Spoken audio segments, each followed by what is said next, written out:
Aujourd'hui, nous allons plonger dans l'art subtil et profond de purifier notre espace personnel, avec un focus particulier sur la chambre, cet espace intime où l'esprit se repose, se régénère, rêve et guérit.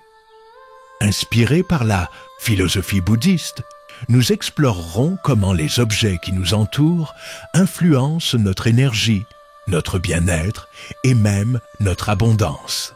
Préparez-vous à découvrir des principes millénaires appliqués à la vie contemporaine, des éléments à retirer de votre chambre pour libérer votre esprit et des pratiques pour transformer cet espace en un véritable sanctuaire spirituel.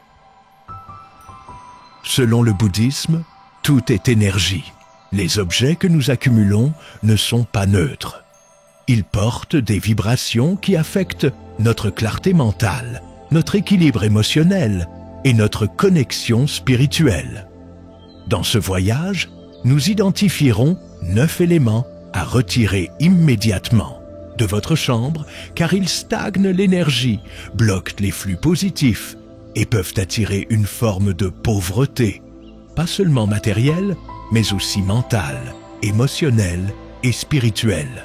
Ensuite, nous explorerons des rituels bouddhistes de purification et des astuces pratiques pour faire de votre chambre un temple de paix. Partie 1. Le principe bouddhiste du vide. Avant de parler d'objets à retirer, ancrons-nous dans un concept fondamental du bouddhisme, le vide ou shunyata. Contrairement à une idée de néant ou de perte, le vide est un espace fertile, une ouverture où l'énergie peut circuler librement. En bouddhisme, rien n'existe de manière indépendante. Tout est interconnecté. Accumuler des choses inutiles, c'est créer des obstacles à cette fluidité naturelle. L'attachement, quant à lui, est vu comme la racine de la souffrance. Quand nous nous accrochons à des objets, des souvenirs ou des idées, nous encombrons notre esprit et notre espace. Le dicton bouddhiste résonne ici. Ce que tu refuses de libérer finit par t'enchaîner. Votre chambre devient alors un miroir de votre état intérieur. Un espace chaotique reflète un esprit agité. Un espace épuré invite à la sérénité et à la clarté. Créer du vide, c'est donc bien plus qu'un acte physique. C'est une démarche spirituelle. En libérant l'inutile, vous faites de la place pour le renouveau, pour des énergies positives et pour une vie plus alignée avec vos aspirations profondes. Partie 2. Les 9 éléments à retirer. Voici les 9 éléments à bannir de votre chambre pour libérer l'énergie stagnante et favoriser un environnement propice à la paix intérieure. Pour chacun, nous explorerons leur signification dans une perspective bouddhiste et des actions concrètes pour les transformer. Objet cassé ou inutilisé, un vase fêlé, une lampe qui ne s'allume plus ou cet appareil à réparer un jour. Ces objets symbolisent le karma non résolu, des tâches inachevées qui pèsent sur votre subconscient.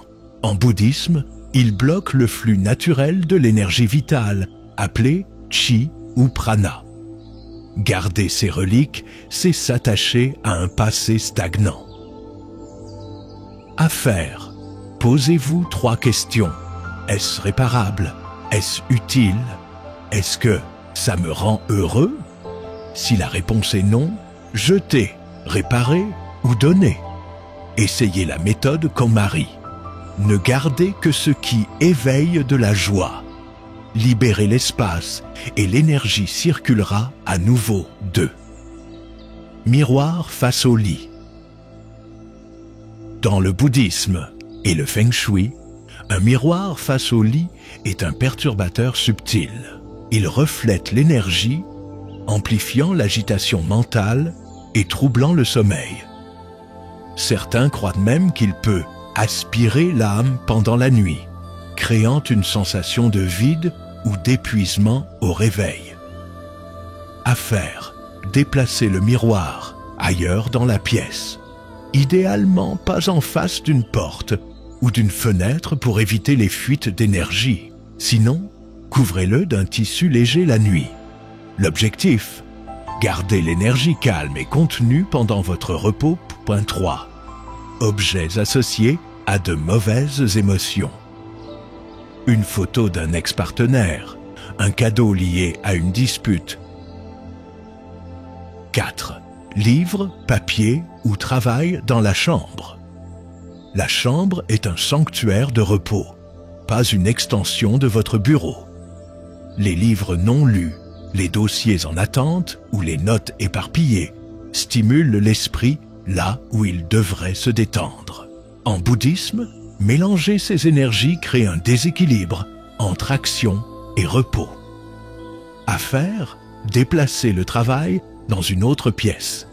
Si l'espace est limité, utilisez une boîte ou un écran pour séparer visuellement ces zones.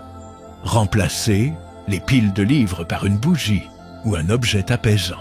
Gardez la chambre dédiée à la régénération. Vêtements jamais portés.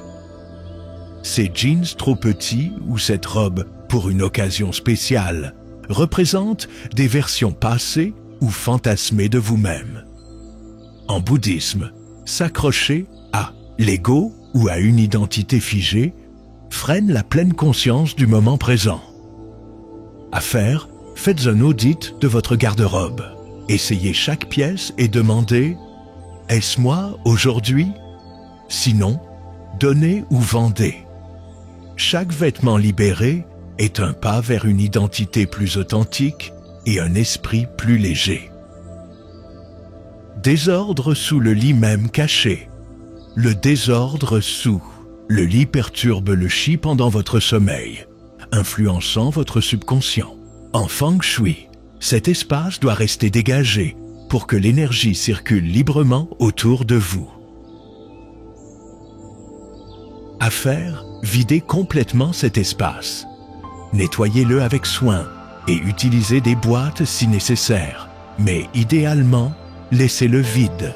Un lit respirant favorise un sommeil profond et des rêves clairs.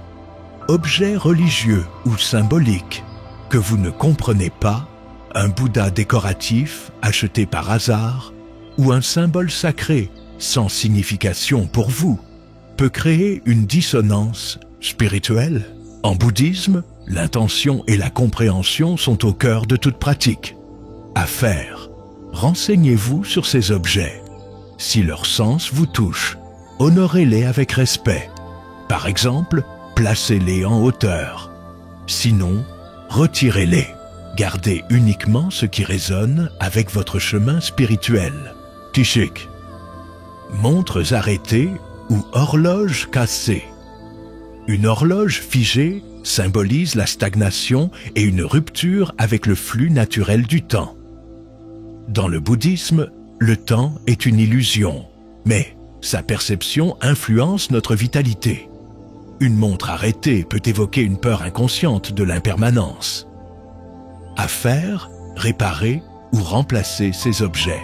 Si vous les gardez pour leur esthétique, assurez-vous qu'ils n'alourdissent pas l'énergie. Une horloge fonctionnelle vous rappelle doucement que tout passe et que c'est une bonne chose. Plante morte ou objet poussiéreux. Une plante fanée ou une étagère poussiéreuse incarne l'énergie morte, bloquant la croissance et la vitalité. En bouddhisme, la vie est sacrée et entretenir son espace reflète le soin porté à soi-même. À faire, jetez les plantes mortes et remplacez-les par des vivantes, comme un pothos ou une plante de jade, facile à entretenir. Dépoussiérez et régulièrement avec intention, comme un acte de pleine conscience. Un espace vivant attire une énergie vibrante. Partie 3. Rituel bouddhiste de purification de l'espace. Une fois les éléments indésirables retirés, purifiez l'énergie de votre chambre avec ses pratiques bouddhistes ancestrales. Chacune élève la vibration de l'espace et dissout les résidus subtils. Encens, santal, sauge, camphre. L'encens est utilisé depuis des siècles pour nettoyer l'énergie. La fumée emporte les impuretés et crée une atmosphère sacrée. Allumez un bâton de santal, calmant, ou de sauge, purifiant, et passez dans chaque coin de la pièce en visualisant les stagnations se dissiper. Ouvrez une fenêtre pour laisser l'énergie usée s'échapper. Chant de mantra. Les mantras sont des vibrations sonores qui harmonisent l'espace. Essayez Om Mani Padme Hum, le mantra de la compassion. Asseyez-vous au centre de la chambre. Chantez à voix haute ou intérieurement. Et imaginez les ondes sonores remplir la pièce de lumière. Même 5 minutes suffisent pour élever l'énergie. Cloche tibétaine. Les cloches tibétaines, Tingsha, émettent un son clair qui brise les énergies lourdes. Frappez-les doucement et promenez-vous dans la pièce en insistant sur les coins et les zones pesantes. Le son agit comme un balai énergétique, restaurant l'harmonie. Partie 4. Transformer sa chambre en sanctuaire spirituel. Votre chambre purifiée est prête à devenir un havre de paix. Voici comment en faire un espace sacré qui nourrit votre âme. Coin méditation. Choisissez un coin calme. Placez un coussin, une petite table avec une bougie ou une statuette et un tapis doux. C'est votre refuge pour la méditation ou la réflexion. Autel simple. Créez un point focal spirituel avec une statue de Bouddha, une fleur fraîche, symbole de vie, et une bougie. Ajoutez un objet personnel qui vous inspire, comme une pierre ou un texte sacré. Couleur apaisante. Optez pour des tons doux, bleu pâle, vert sauge, beige, qui calment l'esprit. Évitez les rouges ou oranges trop stimulants. Lumière naturelle. Laissez entrer le soleil autant que possible. Utilisez des rideaux légers pour diffuser une lumière douce et chaleureuse. Minimalisme. Gardez l'essentiel. Chaque objet doit avoir une raison d'être ou apporter de la joie. Un espace épuré favorise un esprit clair. Conclusion. Votre chambre n'est pas qu'un lieu de sommeil. C'est une extension de votre monde intérieur. En retirant ce qui l'alourdit, objets cassés, émotions stagnantes, désordre caché, vous libérez votre esprit et votre énergie. En y intégrant des rituels et une intention consciente, vous en faites un temple de paix, de clarté et de renouveau. Ce processus est un voyage continu. Revisitez régulièrement votre espace, ajustez-le à vos besoins évolutifs et observez comment il reflète et soutient votre croissance intérieure. Comme le dit si bien cette maxime, en retirant l'inutile, on révèle l'essentiel. En lâchant ce qui vous pèse, vous ouvrez la porte à ce qui compte vraiment. Une vie plus légère, plus consciente et plus riche de sens.